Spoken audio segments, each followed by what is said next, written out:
लोग यहाँ पर बैठे हैं। साथियों, जब हम लोग सत्ता की बात करते हैं, जब हम लोग मुख्यमंत्री और प्रधानमंत्री की बात करते थे तो लोग हमारी हंसी मजाक उड़ाया करते थे। लोग कहते थे लो जी अब ये मुख्यमंत्री बनेंगे, अब ये प्रधानमंत्री बनेंगे।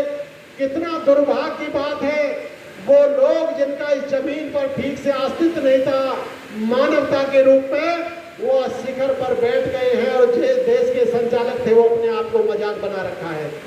वो मजाक बनते हैं, एक दूसरे पर मजाक टोंट कसते हैं। मैं कह सकता हूं दोस्तों, इस देश के अंदर जितने भी राजनीतिक दल चलते हैं, जो भी नेशनल पार्टी और स्टेट पार्टी है, वो आपके दौलत से चल रही है, आपकी वोट से चल रही है, अपनी ताकत से चल रही है। आप लोगों ने सभी पार्टियों को पुष्ट बनाने का काम किया है। जो नेता जहां फ्लॉप हुआ है उसको ताकत देने का काम मेरे समाज के इस वीर कौम ने दिया है। अपना धन भी दिया है, अपना समय भी दिया है, अपना सम्मान भी दिया है। मगर जब वहां कुछ पाने के लिए उन्होंने अपना हाथ फैलाया तो वहां पर उनको क्या मिला है ये आप रोज रोज देख सकते हैं। एक सीट है देश के अंदर मुख्यमंत्री की केवल जो दिखाई देती है किसी पराई पार्टी में, वहां पर सचिन पायलट की तरफ पूरे देश का समाज टकटकी लगाकर देख रहा है, इंतजार में बैठा है कब इस देश में एक मुख्यमंत्री पैदा हो।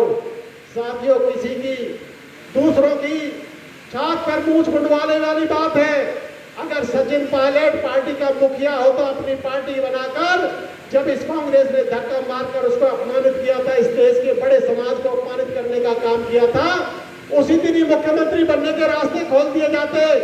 मगर वहां जहां पर मुख्यमंत्री बनने की आप लोग सोच रख रहे हैं, उसकी मालिक सोनिया गांधी है, उसका मालिक राहुल गांधी है।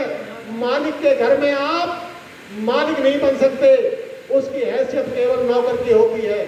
साथियों, मैं बहुत बड़ी बात नहीं कह सकता, मगर आपको बता सकता हूं, आज भारतीय वीर दल ने अपना ठिकाना खोज लिया है। हमारा जो लक्ष्य था पूरे देश के कोने कोने में घूमकर हमने एक भूमिका बनाने का काम किया, माहौल बनाने का काम किया। बहुत बड़ी सहानुभूति है लोगों की हमारे साथ। सहानुभूति तो है मगर सहयोग के नाम पर जीरो कह सकता हूं। हमें बेचारा बताते हैं लोग। साथियों, हम बेचारे नहीं हैं, हम लड़ने वाले लोग हैं, फाइटर लोग हैं। हमने शपथ लिए हैं, हमने कसम खाया है, इस कौम को सत्तासीन बनाने से पहले हम लोग पीछे हटने वाले नहीं हैं। हम लोगों ने जो निर्णय लिया था, आज दिल्ली के लोगों ने भारतीय वीर दल को स्वीकारिता दी है, बुलाकर भारतीय वीर दल को सम्मान देने का काम किया है। भाई धर्मवीर जी जैसे लोग जो 2 बार के विधायक प्रत्याशी, जो नेशनल सदर की, इंटरनेशनल सदर की अपने आप को पार्टी कहती है, आज मैं कह सकता हूं देश के अंदर उसका ब्लॉक सदर का कार्यकर्ता भी पार्टी को छोड़ने के लिए तैयार नहीं था। जो 2 बार के विधायक प्रत्याशी, 2 बार के कमेटी व चेयरमैन और निगम पार्षद रहने के बाद इन्होंने भारतीय जनता पार्टी को ठोकर मारकर अपने समाज को, इस देश के नेशन को बनाने वाली पार्टी भारतीय वीर दल का दामन थामकर भारतीय वीर दल के सपने को पूरा करने का काम किया है।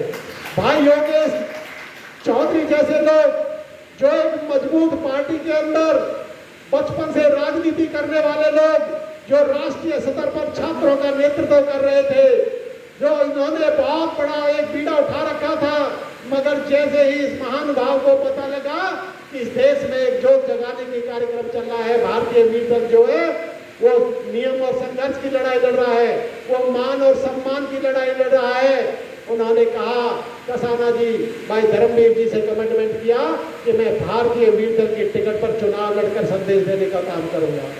निश्चित तौर पर हमें कोई परवाह नहीं है, आप लोगों की चर्चा बन चुकी है।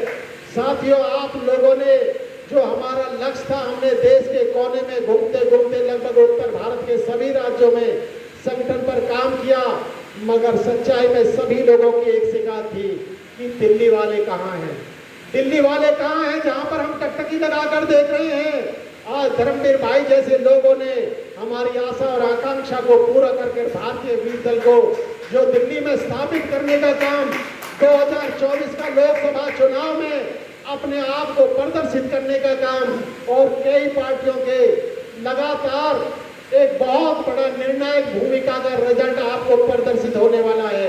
हमें बहुत बड़ी संख्या में वोट मिलने वाला नहीं है, मगर आपको जितना भी वोट मिलेगा वो आपका कार्यकर्ता स्थापित होने वाला है।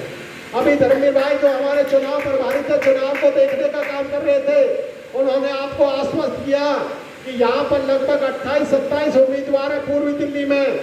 आपने तीसरे और चौथे नंबर की भारतीय वीर दल ने लड़ाई लड़ी है। हमें पता है हमें अपनी जगह स्थापित करनी है, तो हमने तीसरे और चौथे नंबर की जो लड़ाई है हम रिजल्ट से पहले आपको बता सकते हैं, वो हमने बना ली है। वो इतना आश्वस्त है, हमें लोगों ने समर्थन किया। केवल एक बात कही कि लोकसभा में केवल आप एक मैसेज देने का काम कर दीजिए, 2025 के विधानसभा में आपकी हिस्सेदारी डाल के दिखाने का काम दिल्ली में ही भारतीय जनता पार्टी करेगा। साथियों, मैं आज पथिक जी के सपनों को लेकर, इन्हीं के वीर विजय सिंह पथिक जी के सपनों को, इन्हीं क्रांतिकारियों को नाम को लेकर ये पार्टी का निर्माण हुआ है। ये लोग को राजनीतिक महत्वाकांक्षी नहीं है। अगर राजनीति करनी होती तो आप ऐसे कार्यकर्ता, भाई विजय सिंह रिश्ता जैसे कार्यकर्ता, विजय कसाना जैसे कार्यकर्ता, भाई सामने बैठे शिव कुमार जैसे कार्यकर्ता, किसी भी राजनीतिक दल को चाहिए, कहीं भी जगह बना लेते, किसी की भी तरी बिछाने में कोई दिक्कत नहीं थी हमको। मगर साथियों, जिएंगे तो शान से जिएंगे। अगर जिएंगे तो शान से जिएंगे। अगर शान से जी नहीं सकते तो शान तो मर तो सकते हैं, शान से मर तो सकते हैं। कोई भी राजनीतिक दल आपको सम्मान तब देगा, आपके नेताओं को सम्मान तब देगा जब आपका अपना राजनीतिक दल मजबूती से खड़ा हो जाएगा। अगर हमने अपने राजनेताओं को विभिन्न पार्टियों में भी सम्मान दिलाना है तो आपको डरने का, एक बहुत बड़ा डराने का संगठन खड़ा करना पड़ेगा। आज उत्तर प्रदेश के अंदर देख लीजिए, वो समाज सरकार से सीधा टकराता है।